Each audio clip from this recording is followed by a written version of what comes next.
Amen po. Isang pinagpalang umaga sa ating lahat. Are we excited to praise our great and mighty God? Amen. Amen. Sa umaga pong ito, muli ibigay natin yung the best na pagpupuri sa ating Diyos na buhay. Imagine, for 6 days, we're busy po sa ating trabaho, sa bahay, sa lahat po ng mga ginagawa natin. Many of us, hindi natin alam kung ano yung pinagdadaanan ng bawat isa. Pero sabi po, hindi tayo pababayaang mag-isa ng ating Panginoon. Amen? Yung pangako ng Diyos lagi yang nandyan na hindi niya tayo pababayaan or iiwan. Amen? So sa umaga pong ito, alayan natin ng pasasalamat, ng papuri, ng mga awiting may galak ang ating Diyos sa buhay. Amen? Let's continue to praise our great and mighty God. Let's praise the Lord. Hallelujah! Pangako mo sa'kin, hindi ako iiwan. Sa bawat sandali ay laging sasamahan. Banal na Espiritu, hatid ay kalakasan upang lahat ng bagay ay mapagtagumpayan. Diyos na makapangyarihan, Diyos na makapangyarihan, Haring kataas-taasan, sa aking puso ay mananahan. Pagpapalamot pagsama ay laging nararanasan, kailan may hindi magiging. Diyos na makapangyarihan sa lahat, Diyos na makapangyarihan, Haring kataas-taasan, sa aking puso ay nananahan. Pagpapalamot pagsama ay laging nararanasan, kailan may hindi magiging. Pangako mo sa amin, Panginoon, pangako mo sa akin, hindi ako iiwan. Sa bawat sandali ay laging sasamahan. Banal na Espiritu, hatid ay kalakasan upang lahat ng bagay ay mapagtagumpayan. Hallelujah! Diyos na makapangyarihan, Haring kataas-taasan, sa aking puso ay nananahan. Pagpapalamot pagsama ay laging nararanasan, kaya ako'y hindi mag-iisa. Pangako mo, Panginoon, pangako mo sa'kin, hindi ako iiwan. Sa bawat sandali ay lagi sasamahan. Banal na Espiritu, banal na Espiritu, hatid ay kalakasan upang lahat ng bagay ay mapagtagum. Diyos na makapangyarihan, Diyos na makapangyarihan, Haring kataas-taasan, sa aking puso ay pagpapala mo, Panginoon. Pagpapalamot pagsama ay laging nararanasan, kailan may hindi magiging. Diyos na makapangyarihan, purihin ka. Diyos na makapangyarihan, Haring kataas-taasan, sa aking puso ay nananahan. Pagpapalamot pagsama ay laging nararanasan, kailan may hindi, kailanman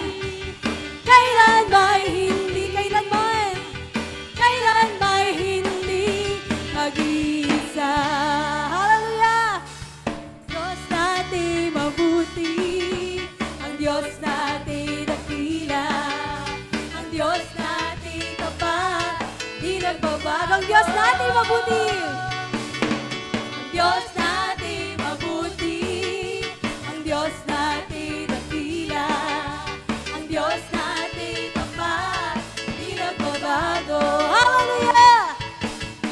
Ang Diyos natin mabuti, ang Diyos natin dakila, ang Diyos natin tapat, hindi nagbabago. Ang Diyos natin mabuti, ang Diyos natin mabuti, ang Diyos natin dakila, ang Diyos natin tapat, hindi nagbabago. Hallelujah! Hallelujah!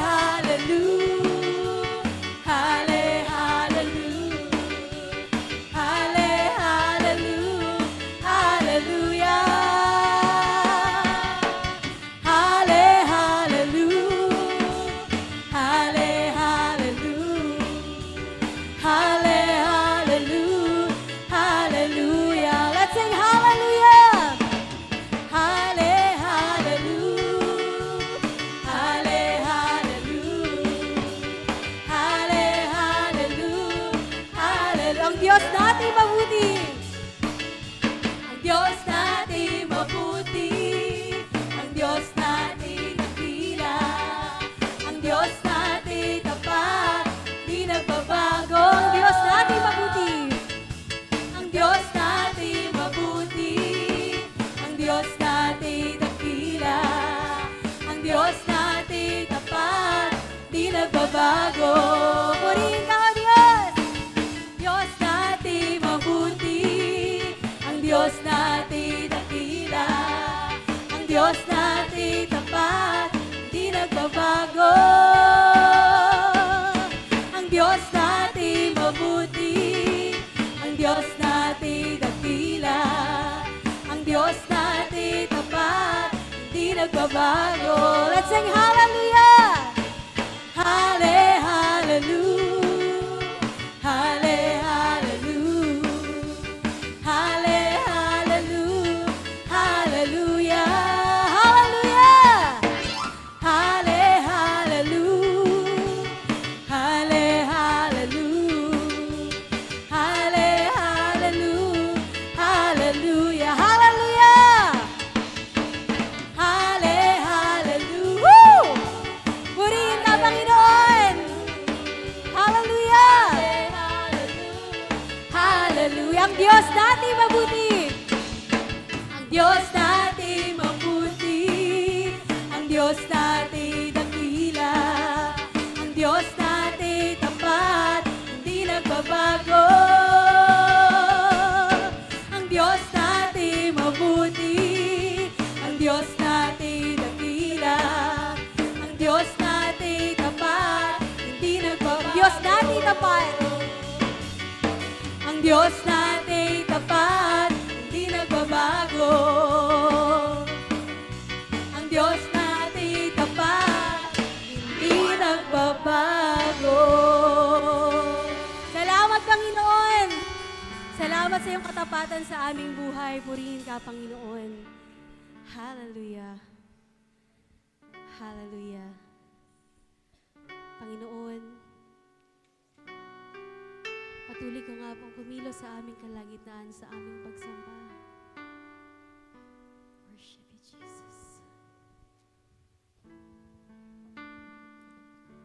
Habang hindi karapat-dapat, pagkukulan ng hapag, at wagas mong pagsinta. Habang walang kakayanang masuklian ka ng mabuti sa lahat mong ginawa. Niyakap mo ako sa aking karumihan. Inibig mo ako nang di kayang tumbasan.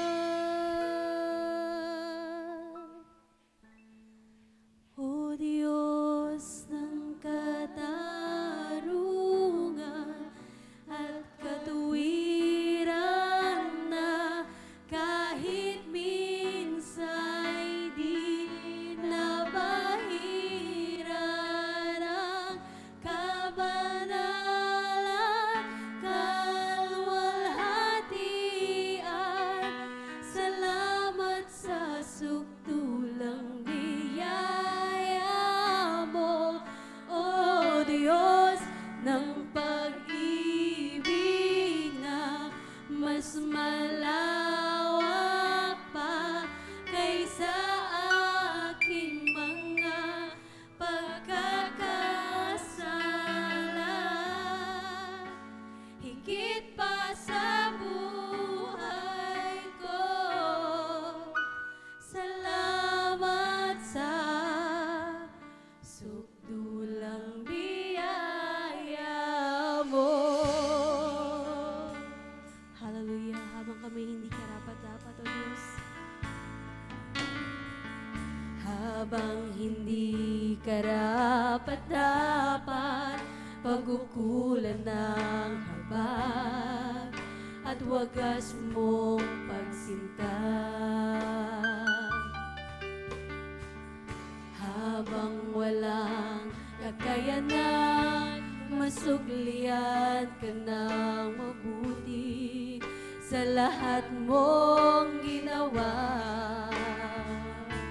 Niyakap mo ako sa aking karumihan, inibig mo ako nang di kayang tumbasan. O Diyos ng katarungan at katwiran na kahit minsa'y di nabahiran ang kabanalan, kaluwalhatian. Salamat sa sukdulang biyaya mo, O Diyos ng pag-ibig na mas malawak pa kaysa aking mga pagkakasala. Higit pa sa buhay ko, salamat sa sukdulang biyaya mo.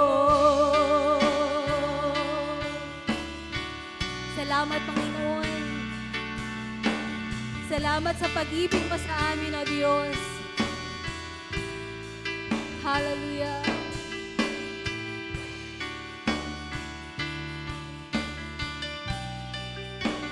Salamat sa pagyakap mo sa amin, O Diyos. Purihin ka, Panginoon.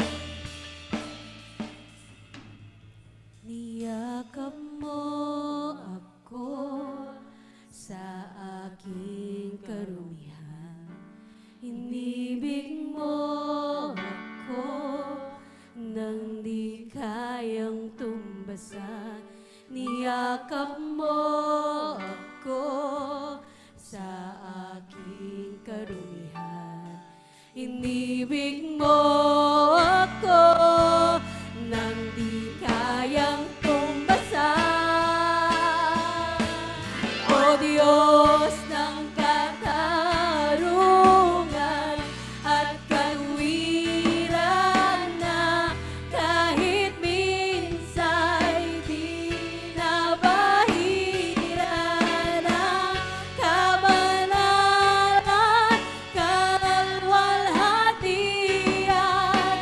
Salamat sa sukdulang biyaya mo, O Diyos ng pag-ibig na mas malawak pa kaysa aking mga pagkakasala. Higit pa sa buhay ko, salamat sa sukdulang biyaya. O Diyos ng pag-ibig na mas malawak pa kaysa aking mga pagkakasala.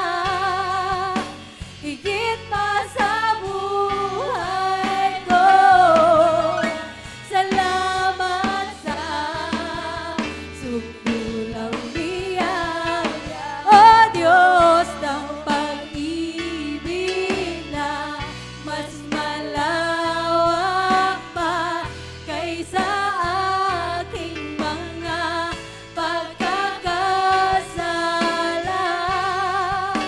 Higit pa sa buhay ko, salamat sa sukdulang biyaya mo.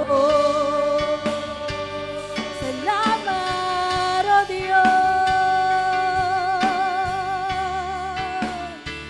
Oh, kay buti mo, napakabuti mo. Aming Diyos Ama. Hallelujah.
Ang iyong likha't luluwalhatin ka. Sabihin mo sa Panginoon, napakabuti mo sa aking buhay, O Diyos. Napakabuti mo. Hindi ka nagbabago.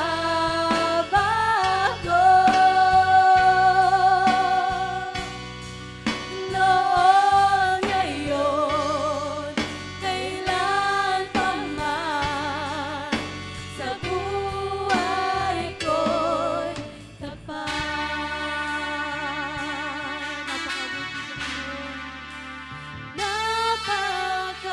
Napakabuti mo. Aming Diyos, Ama. Aming Diyos Ama. Hallelujah. Ang iyong likha'y luluwalhatin ka. Sabihin mo sa Panginoon ang buong puso. Napakabuti mo. Hindi ka nagbabago, Panginoon. Hindi ka nagbabago. Hallelujah. Hallelujah. Noon, ngayon, kailan pa man, sa buhay ko'y tapat. Tunay ang napakabuti mo, O Diyos. Napakabuti mo. Aming Diyos Ama. Patuloy ka namin pupurihin, Panginoon. Ang iyong likha'y luluwalhatin ka. Napakabuti ba? Napakabuti mo. Hindi ka nagbabago.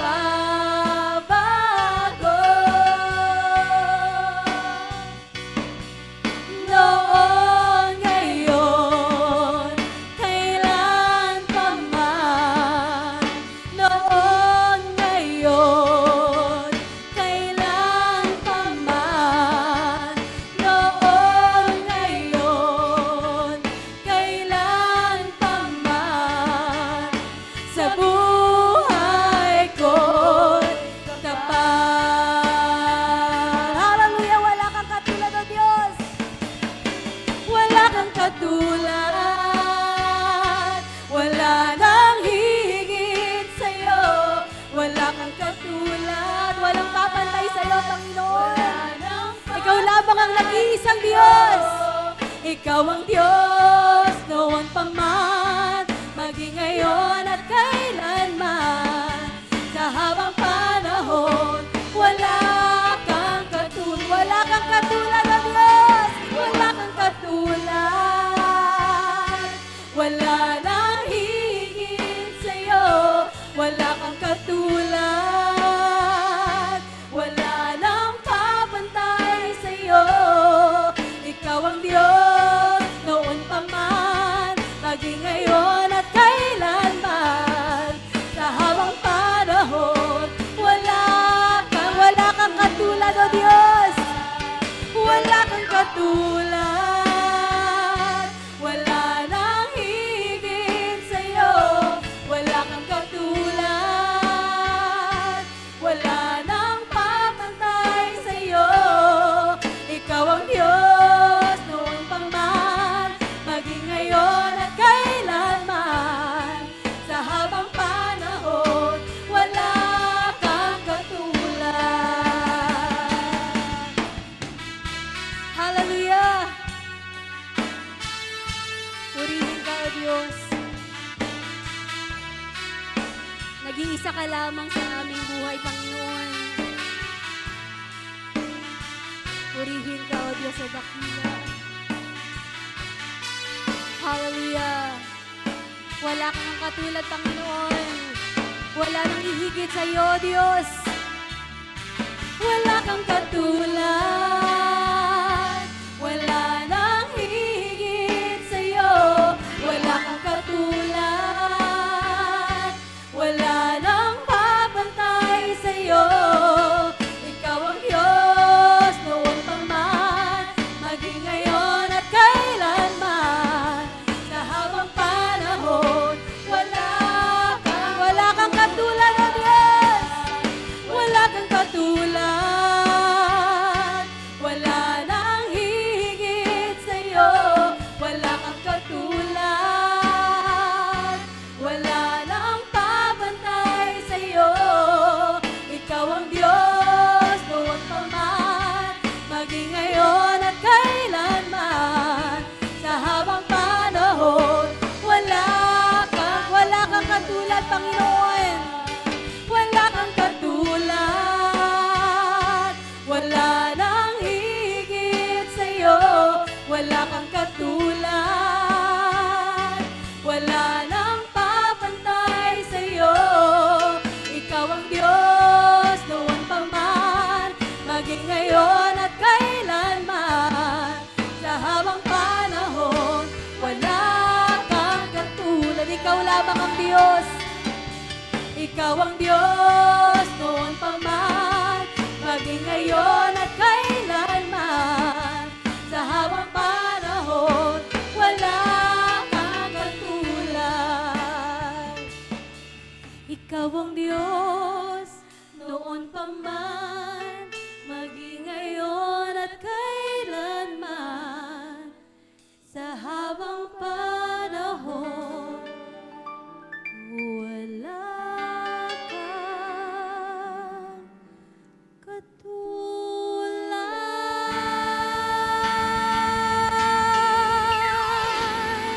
Wala kang katulad. Purihin ka, O Diyos, ika'y nag-iisa. Oh, purihin ka, purihin ka. Oh, purihin ka. Purihin ka, O Diyos. Ikaw nga'y nag-iisa lamang, Panginoon, sa aming buhay. Ikaw ay Diyos na hindi nagbabago noon, ngayon at magpakailanman. Patuloy kami magpapasalamat, Panginoon, sa kabutihan mo sa aming buhay. Hallelujah. Purihin ka, O Diyos. Wala kang katulad, wala nang higit sa'yo. Wala kang katulad, wala nang papantay sa'yo. Ikaw ang Diyos, noon pa man, maging ngayon at kailanman. Sa habang panahon, wala kang katulad. Wala kang katulad, wala nang higit sa'yo. Wala kang katulad, wala nang papantay sa'yo. Ikaw ang Diyos, noon pa man, maging ngayon at kailanman. Sa habang panahon, wala kang katulad. Hallelujah! Purihin ka, Panginoon, ang Diyos na naghahari noon, ngayon at magpakailanman sa iyo lamang lahat ng kapurihan. Amen. Amen.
Sin-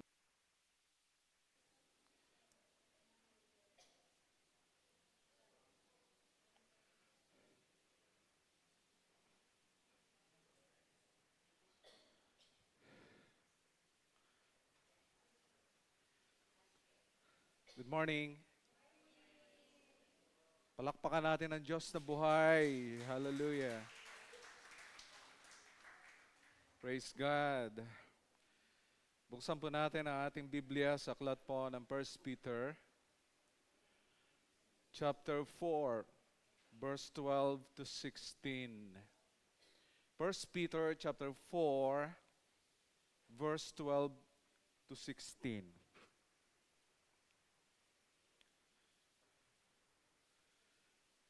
Okay? Beloved, do not be surprised at the fire trial when it comes upon you to test you, as though something strange were happening to you. But rejoice in so far as you share Christ's suffering, that you may also rejoice and be glad when His glory is revealed. If you are insulted for the name of Christ, you are blessed, because the Spirit of glory and of God rests upon you. But let none of you suffer as a murderer, or a thief, or an evildoer, or as a meddler.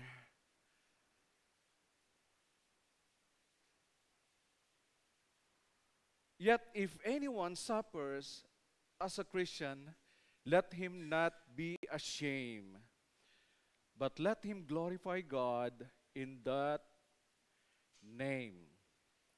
Manalangin po tayo. Panginoon Diyos sa may gawa ng langit at lupa, Diyos ni Abraham, Isaac, and Israel, we thank you so much, Lord, for today. Salamat, Ama, sa mga pagkilos niyo po sa aming buhay, sa nagdaang araw, ngayon, at sa mga susunod pa, Panginoon Diyos, sapagkat hindi po kayo nagkukulang. Ikaw ay tunay, buhay, Panginoon ko. Diyos na sinasamba noon, mula pa noon, Panginoon Diyos, ngayon, at magpakailanman. We are so grateful, Lord, that ikaw ang Diyos namin na buhay. At hindi po kami mag-aalala sa tinatahak po namin sa mga susunod na araw, taon, ilamampung taon na dumating sa aming buhay. Maraming salamat po sa pangalan ni Jesus. Amen. Ang pag-uusapan po natin ngayon is about God's love shines through the storms. Okay? Nararapat lang para sumusunod tayo sa uso dahil maraming bagyo sa Pilipinas. Siguro nararapat lang na pag-aralan natin kung ano yung tungkol sa bagyo na sinasabi ni Pedro. Okay? Sa 1 Peter chapter 4, verse 12 to 16. Okay. Meron po ako nabasa sa devotional from Girlfriends in God, April 24, 2012. Ano lang po ako niya, nagbabrowse. Ang title niya, Storms Are For Our Good by Mary Sutherland. Okay? While vacationing in the mountains, sabi niya, a man watched as a lumberman occasionally jab his sharp hook into a log, separating it from the others floating down the mountain stream. The man asked the lumberman why he was separating some of the logs. The worker replied, "These logs may all look alike to you, but a few are very different." Okay? The ones I let pass are from trees that grew in the valley. They were always protected from storms. Their grain is coarse, magaspang. Okay? The ones I have hooked and set apart from the rest came from high up on the mountains. From the time they were so small, They were beaten by strong winds that toughens the trees and gives them a fine and beautiful grain. Wow. They are too good to use for a plain lumber or bakod. Hindi sila pwede sa ganun. So we save them for our best work. I don't like storms, sabi ni Mary Sutherland. Blue skies and bright shine are my personal preference. The same is true in life. And I often think boredom is highly underrated and tend to long for a day without problems. A crisis or some kind of disaster, ayaw ko nun. When a storm does hit, my first reaction is to look for a way of escape. I want to avoid pain and sidesteps complicated situations. If at all possible, ayaw ko nito. Iiwasan ko. However, looking back over my life, the reality is that my greatest growth, paglago, and the deepest truths God has to offer have been accomplished through the persist storms. Amen? Pansin niyo ba? Naantok pa yata kayo eh. So it is a simple fact that no one is immune from pain and suffering in this life. Wala po. Wala pong exempted. Kahit senior ka, hindi ka exempted. Whether we are rich or poor, educated or unlearned, popular or almost unnoticed, parang wala lang, kahit nandyan, di ba? Hindi maramdaman ang presensya. Meron naman, ramdam na ramdam mo ang presensya. Walang tinatangi. There will be certain amount of pain, lagi yan, that we must deal with us as we live our life for Christ. Amen? Not all Christians suffer to the same degree as others do. But all experience pain and hardship to some extent. It is also true that both Christians and unbelievers will experience pain, suffering, and hardship. Some sort. Hindi lang magkakaparehas. Kasi ang ulan at bagyo, kahit Kristiyano o hindi Kristiyano, umuulan sa atin, di ba? Binabagyo ka. May nabaha ba sa inyo o hindi? Sasabihin niyo, wow, praise God, hindi ako nabaha. Samantalang yung iba, sa kapitbahay ko, binaha. Wow, galing ah. Hindi eh. Pagkakaparehas kayo ng level, babahayin ka rin.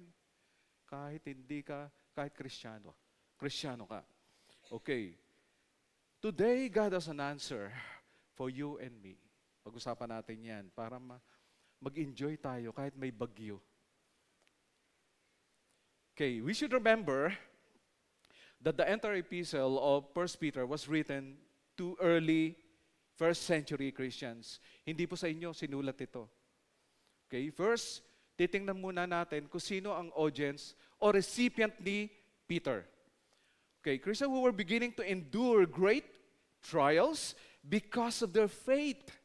And indeed, the whole book deals either directly or indirectly with this single theme: suffering, persecution, troubles, problems. Yan ang tema ni Pedro. Pero hindi sa inyo sinulat ito. First, tatanggalin muna natin sa inyo kasi hindi pa sa inyo eh. Okay? Ito muna yung recipient ni Peter. Okay? The whole book deals sa ganitong theme: problema, suffering, persecution. Okay? Maski nung opening ng letter ni Peter, ganun na kaagad. If God's love shines upon us, why I'm still suffering? Why I'm still in pain? Ba't mahirap pa rin ako hanggang ngayon? Bakit rejected pa rin ako? Bakit na-abuse ako? The truth is still the same. It is constant. God's love shines. But what I'm going to do with my suffering? Ang Diyos ay pag-ibig. Ang Diyos ay matuwid. Ang Diyos ay pagpapala, pagmamahal. But Lord, bakit nagsasuffer ako? Sabi ni Pedro, sabi niya, una, face it courageously. Parang di naintindihan ni Pedro, no?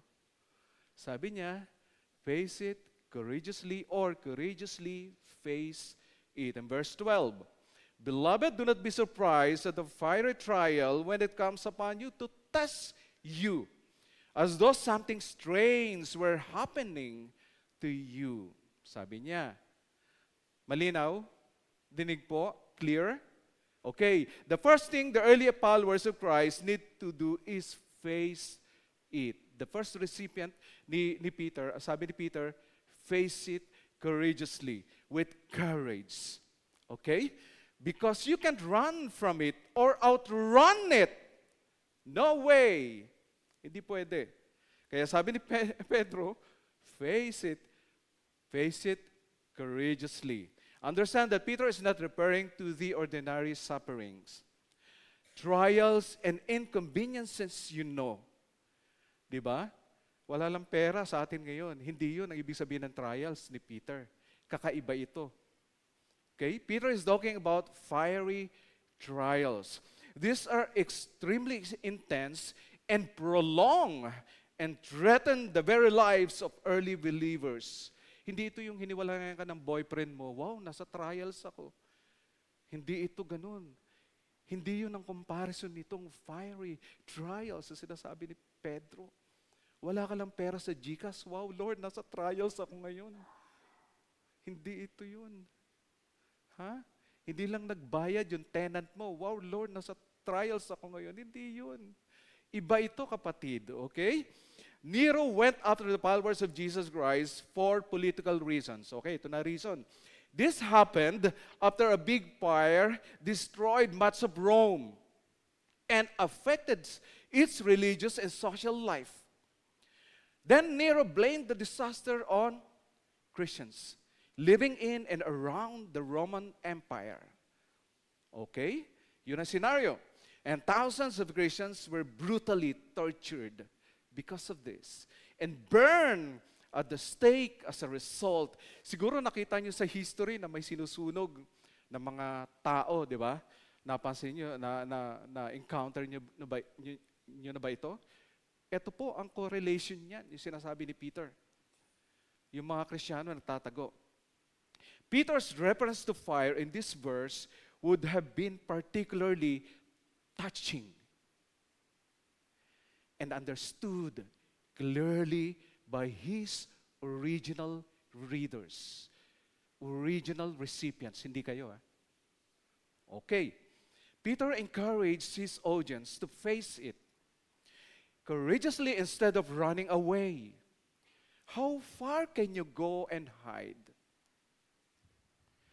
Not to be surprised or alarmed, sabi ni Peter, by the fiery trial they are experiencing.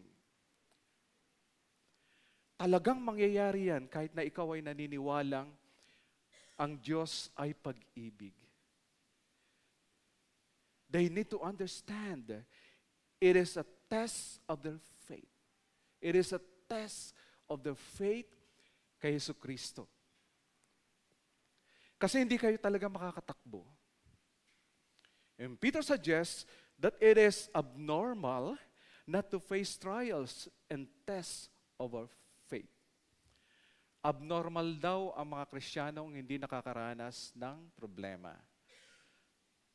Pakikalabit yung katabi mo na natutulog. Oy, abnormal daw. Pag walang problema. Okay? You know what? Living a life without pain is impossible. Imposible. Na walang pain ang buhay ng tao. Tao na lang eh.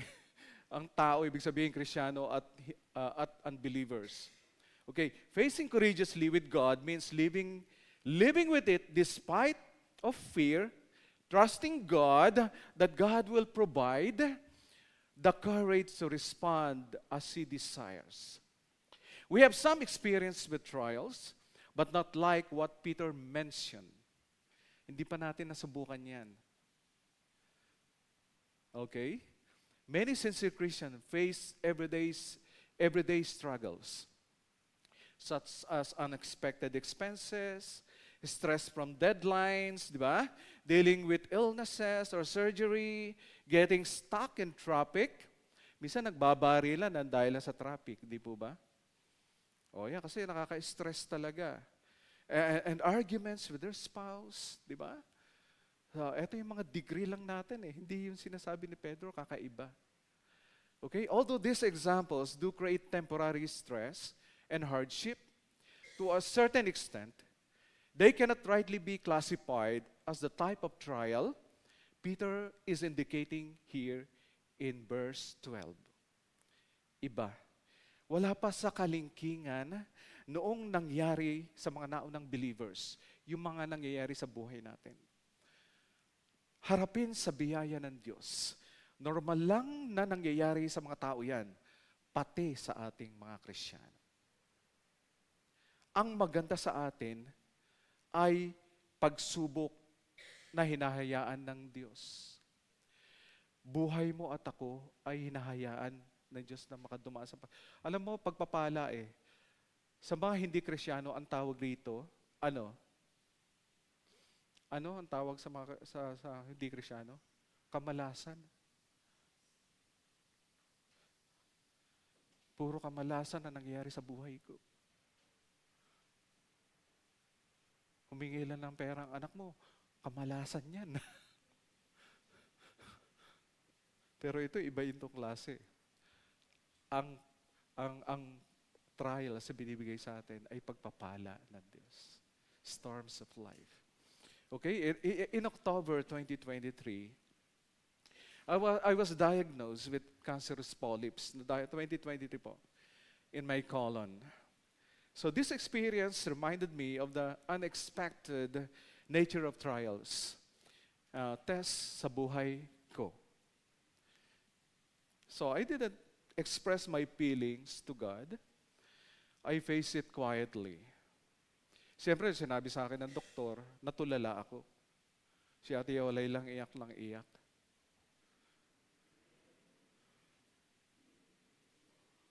Natulala lang ako. Parang nag-isip ng malalim. Quietly, I went into a deep thinking about what was going to happen. Yun lang.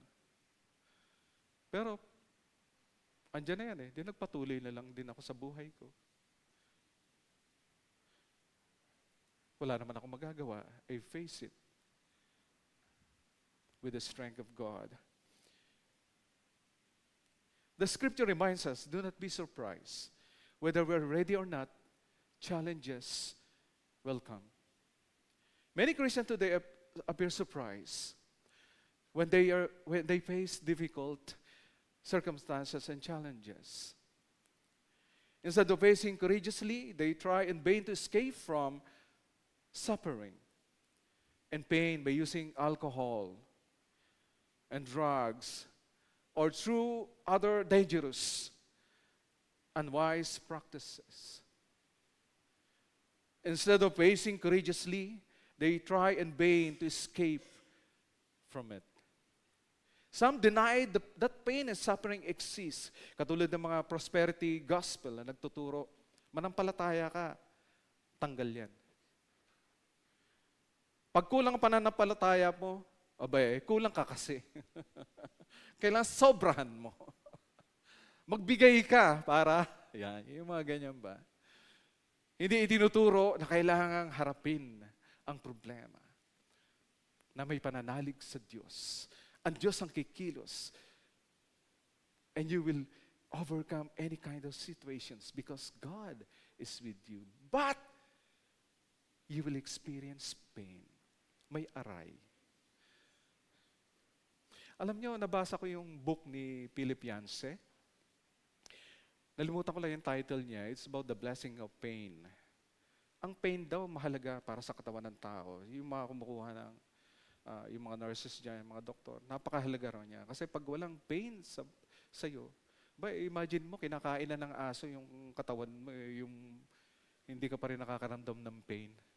Di ba? Napakahalaga. Nagsisend daw ng signal yan sa iyong nervous mind to do something about it. Yun ang pain. Ang ganda ng book na yun. Share ko sa inyo.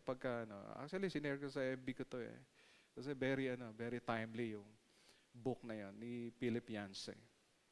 Okay? Hindi ko lang alam kung The Blessing of Pain yun Pero it's about pain. Okay? Si Jim Rohn was an American entrepreneur, author, and motivational speaker known for his work in the personal development industry. A rags to riches, self-made millionaire, he became famous for his seminars and books on self-discipline, motivation, achieving success. Bago ko naranasan yung balita ng doktor, last year, naghahanap ako ng mga bagay na mapapalitan ng kasi pag umuwi ako rito, naghahanap ako ng mga seminars, mga short courses, ganon. Kasi ayoko matenga sa ang mind ko Gusto ko na-feed lagi. And this is the reason why we need to read books. So na-encounter ko to sa Spotify, si Jim Rohn. Napakaganda nito Ang title nung niya, pero marami siyang doon, napakaganda. Transform Your Life with 6-Month Success Plan. Ganda.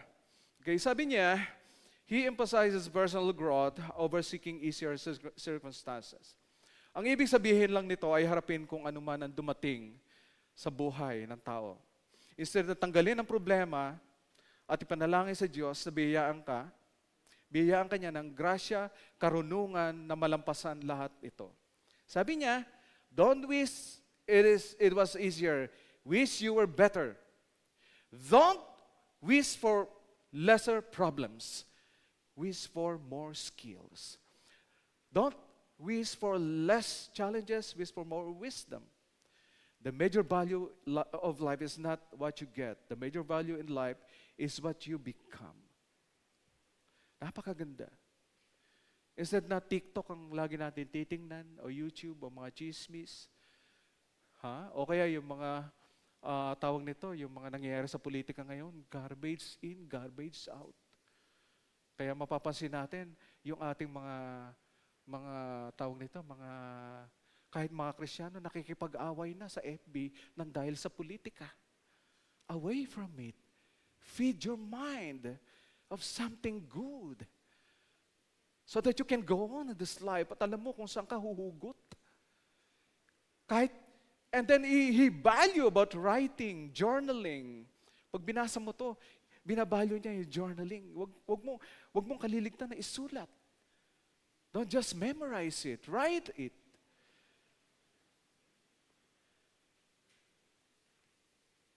Ganun yan. Suggest ko, nahanapin niyo siya sa Spotify.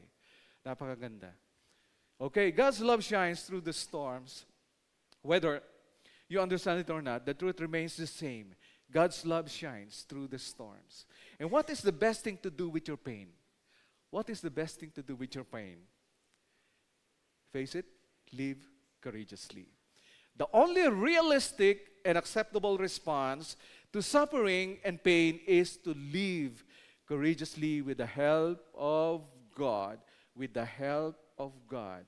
Mas pinagpala tayong mga Kristiyano kasi meron kang masasandigan. Walang iba ang Diyos na lumalang ng langit at lupa. Amen? Amen. Talagang amen yan. So God's love shines, but what I'm going to do with my suffering? First one, face it courageously. And number two, face it rejoicingly. Or rejoicingly face it. Amen? Okay. Parang kakaiba. Verse 13 to 14. But rejoice in so far as you share Christ's suffering, that you may also rejoice and be glad when His glory is revealed. If you are insulted for the name of Christ, you are blessed. Na-insulto ka na, pero blessed ka. Amen? because the Spirit of glory and of God rests upon you. Yun ang dahilan. Kasi ang Diyos na sa Espiritong katangian ay lumukob sa iyong pagkatao. Kaya lang, mga kapatid, alam niyo po ba, yung potential na yan, 20% lang, minsan 10% lang, hindi nagagamit ng Kristiyano, yung mga malaking porsyento. Nakakalungkot. Okay? The previous verse warned Christians not to be shocked when suffering comes. Peter gives a very strange instructions. Rejoice. Hindi ba strange yun? Rejoice. May problema ka na nga, rejoice. Di ba? Ininsulto ka na nga, rejoice. Nasaktan ka na nga, rejoice. Ba, kakaiba. Strange. Strange talaga yan. To say the least, choosing to rejoice in the face of hardship sounds strange to human ears. And yet, this is consistent with everything Peter has written. Consistent yan. Before we found Christ, our lives didn't much meaning. In 1 Peter chapter 1, verse 18. But in Christ we find purpose. One day His glory will be shown. And it will also show our worth. The more challenges we face for Him, the more joy we will feel on that day. Sa Romans 8:17. We don't completely understand the importance of the moment, yet it is hard to, but we know it is a key moment in all human history. We believe that suffering for Christ now can bring us joy later. This helps believers see suffering for Christ as something to rejoice. Kasi may aasahan tayo eh. Problema ngayon, alam ko na may aasahan akong pagpapala ng Diyos. Eh, paano kung wala kang aasahan? Di ba? Nawalan ka ngayon, di bale, may mauutangan naman ako eh. Eh, paano kung hindi ka pa utangin? Di ba? Kasi umaasa sa tao eh. Pero pagka sa Diyos ka umasa, nawalan ka, alam mo, ang Diyos ang makapangyarihan sa lahat, may pagpapalang darating sa kinabukasan. Yun ang katotohanan. So we believe that suffering for Christ now can bring us joy later. So this helps believers see suffering for Christ as something to rejoice. Something to rejoice. Kaya ang mga Kristiyano dapat nakakakitaan ng glow sa kanilang mga wangis. Huwag kayong matakot. Pagka alam mo yung taong lumalapit sa iyo, yung mangungutang, mag-smile ka pa rin. Ano, magkano utangin mo?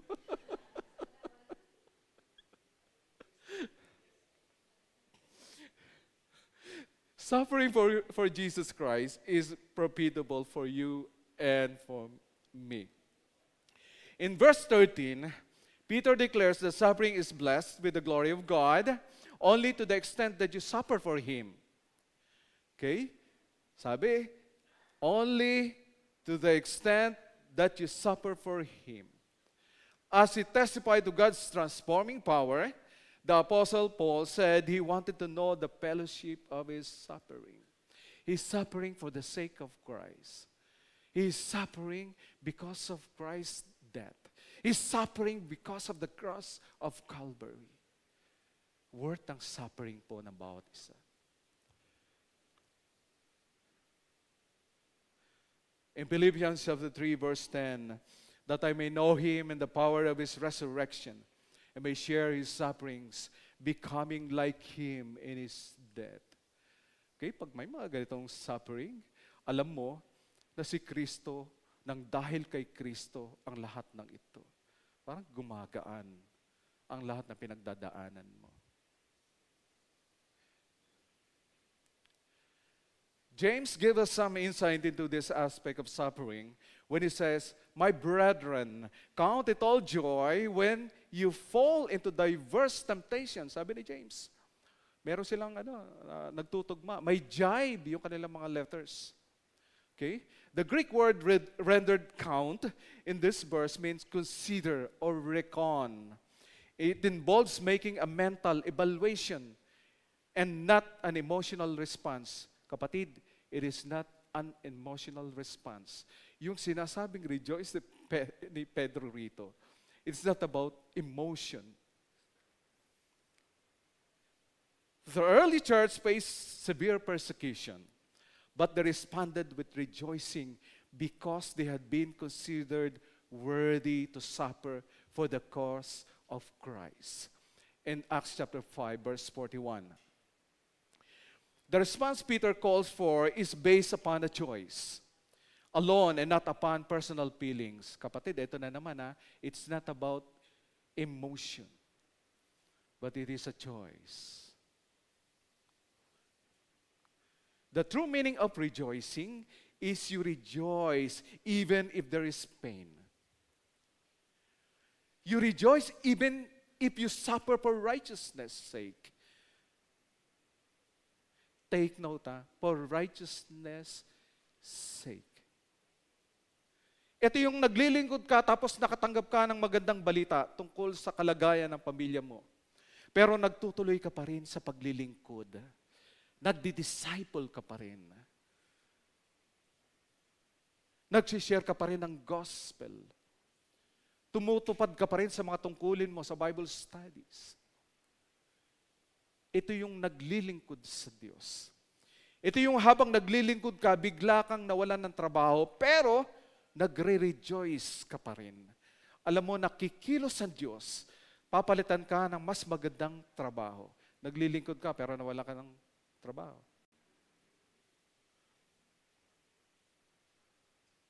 Normally, malulungkot ka. Mamili ka, mag-rejoice. Instead yung feeling, masakit mawala ng trabaho.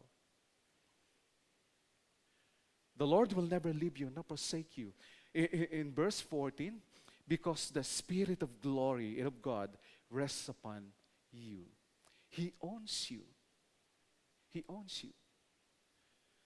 Yung rejoicing ay pinapakita mo sa gawa. Hindi ka nagbabago sa iyong paglilingkod sa Diyos. Nagpapatuloy ka pa rin. You choose to rejoice by means of going on, serving God. Pinili mong maglingkod ng patuloy kahit may mga problema. Yun ang sinasabi rito. You choose to rejoice. You choose to serve. Amen? Amen po ba? So a wise man once observed that life is 10%. What happens to you? And 90% how you can respond to it. I believe that sentiment is very true. John Maxwell has noted that our attitude directly determines our altitude. So kahit may nararanasan ako na problema, I choose to serve God pa rin. Sabi ni John Maxwell, ang attitude daw directly determines our altitude. Yung iba, alam mo na hindi masaya kasi biglang nagbabago. Minsan, pabago-bago parang love life. Nagbabase sa emosyon at pagtingin. Di ba ang love life, pag may problema ka sa love life, madaling makita sa itsura. Amen? Sino nang may love life sa inyo? Yung mga may boyfriend, girlfriend. Madaling makita sa itsura.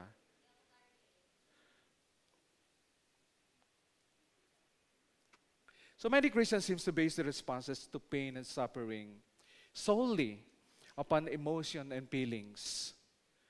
During intense pain, the early apostles admonish us to rejoice.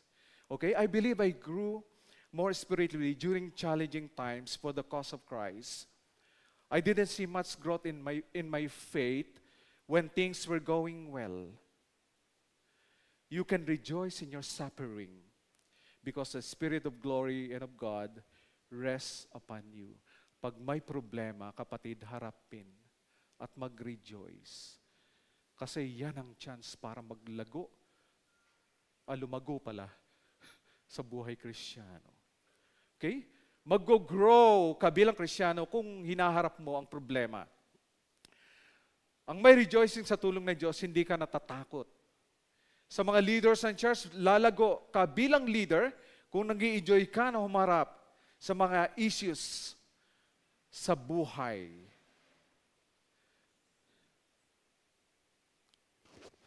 So whether you understand it or not, the truth remains the same. God's love shines through the storms. And what is the best thing to do with your pain? What is the best thing to do with your pain? Yes, courageously face it and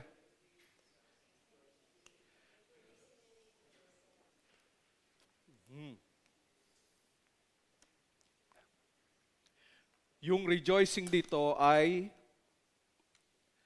it is a choice. It is not about feelings. Okay, face it rejoicing means expressing your unwavering commitment to serve God, God's love shines, but what I'm going to do with my suffering? Face it courageously and face it rejoicingly. And the last one, face it uprightly. Okay, face it uprightly.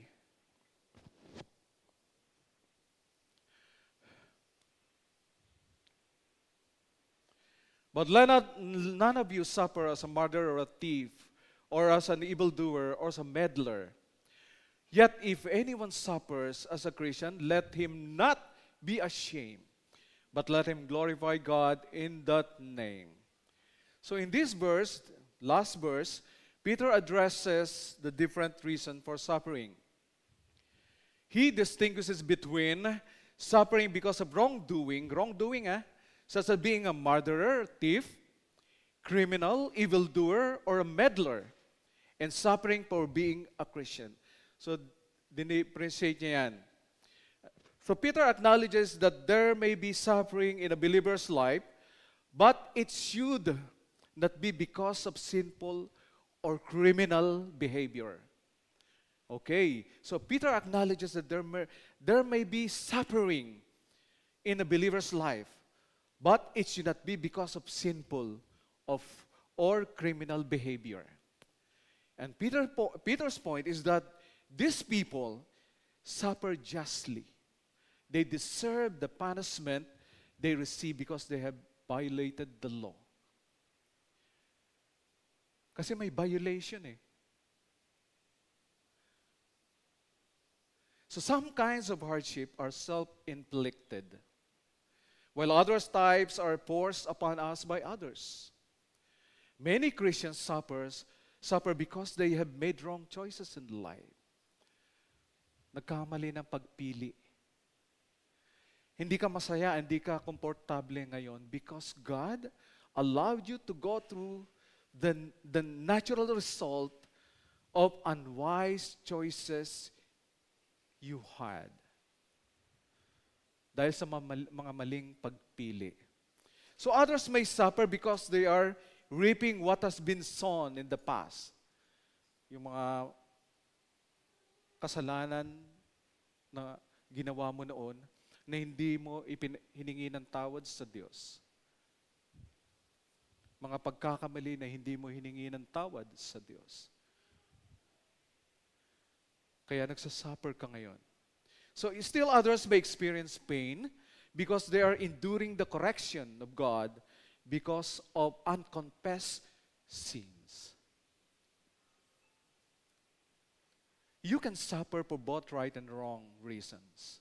Since you can't avoid suffering, you should ensure you are experiencing it for the right reasons. It is sad but simple that some types of hardships do not incur the blessing and grace of God. Ang ibig sabihin nito, mga kapatid, be sure na hindi ka nagsasuffer dahil may kaso ka, dahil nakapatay ka. O nang scam ka, kaya ka nagsasuffer. O may mga niloko kang tao dahil sa pyramiding business mo. Tinakbuhan mo. Be sure na hindi ka nagsasuffer nang dahil sa pagiging marites mo, di ba? Pwede rin na magsuffer ka, kaya na dumami ang kaaway mo. But let none of you suffer as a murderer or a thief or an evildoer or a meddler. Ano ba ibig sabihin ng meddler? Ano po?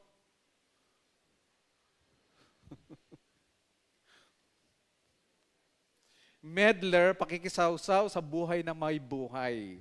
Ang Greek word daw nito, used here, refers to someone who interferes with or meddles in things that are not of no concern to him or to her. Nakikiano. So be sure na hindi ka magsasuffer nang hindi dahil sa pakikiapid mo. Iniwan mo ang asawa mo sa sumama ka sa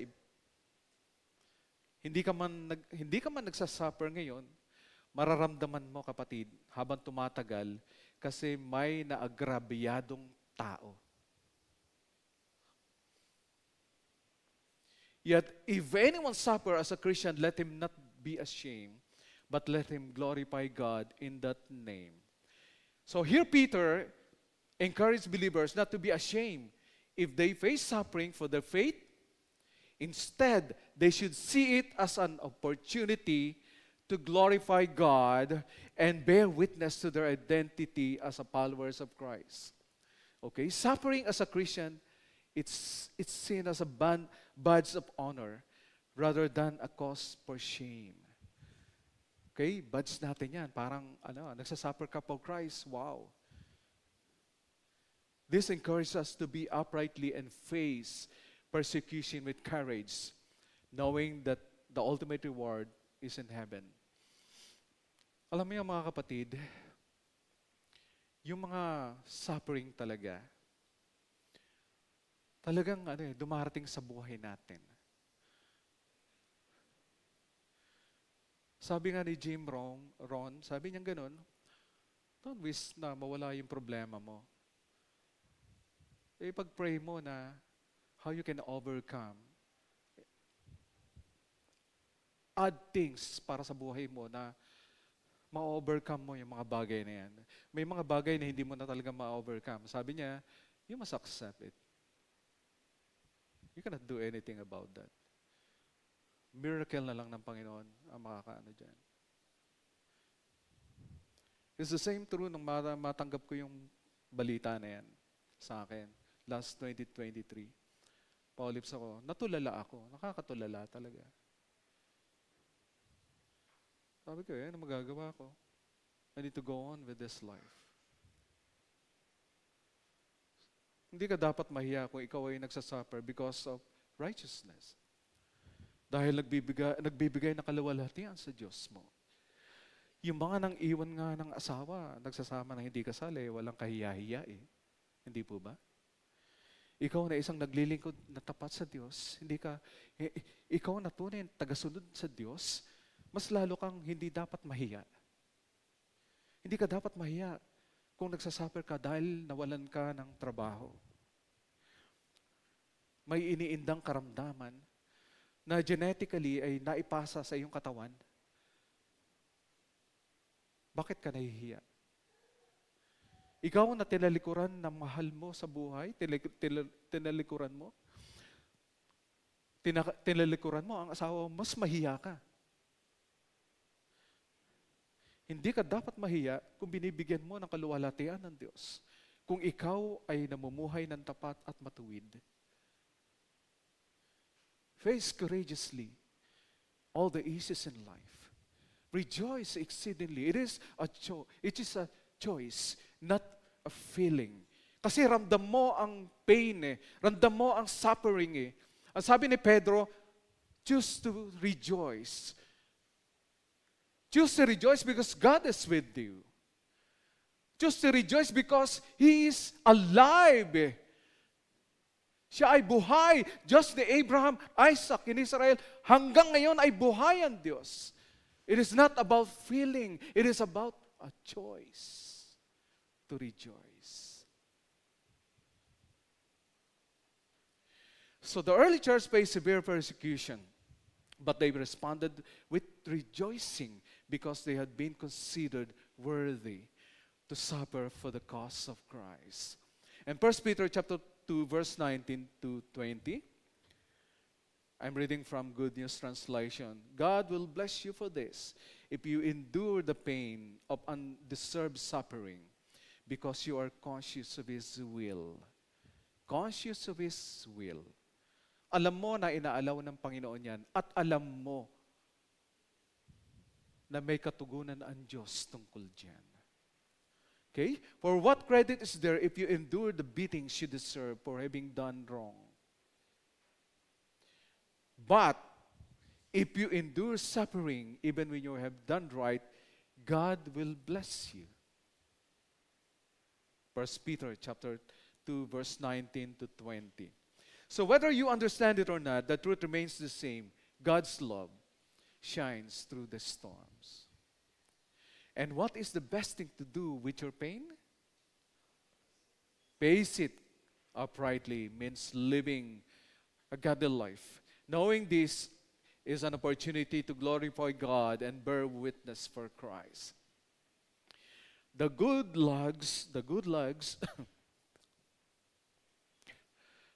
are not the ones that grew in the valley. They were always protected from storms. Their grain is coarse. The best logs are the ones that came from high up in the mountains. From the time they were very small, they were bitten by strong winds that toughens the trees and gives them a fine and beautiful grain. Toughens and meron silang fine grain at ginagamit ito sa mga, hindi siya ginagamit na pangbakod. Siya ay ginagamit sa mga special na gamit sa bahay. They are too good to use for plain lumber. So we save them for our best work. Kaya ka nakakaranas ng ganyang pagsubok. May purpose ang Diyos sa buhay mo. Everything is for the good. You are unique and a special child of God. And Romans chapter 8, verse 28. And we know that all things work together for good to those who love God and are called according to His purpose. So the Apostle Peter has reminded us of three vitally important truths about your pain, suffering, trouble. Okay? Ito yung sinasabi ni Peter, no? God's love shines, but you must face it courageously, joyfully, rejoicing, and uprightly. Amen? Praise God. Lord, we are so grateful, Lord, for today. Thank you so much, Lord. Thank you, Lord, for everything. Tulungan niyo po kami, Panginoon Diyos, na maalpasan namin ang mga bagay ng mga dumarating sa amin na hindi namin kaya, Panginoon Diyos. Give us courage, O God. And help us, Lord, to choose to rejoice, O God, sa aming paglakad dito, Panginoon Diyos. And help us, Lord, to live uprightly as we experience this kind of suffering, Lord. Thank you, Lord. We glorify your name. In Jesus' name, amen. Let's give the Lord a praise.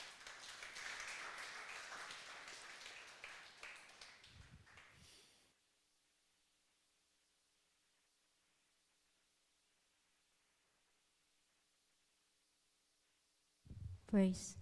Thank you po, Pas, sa napakagandang pong mensahe.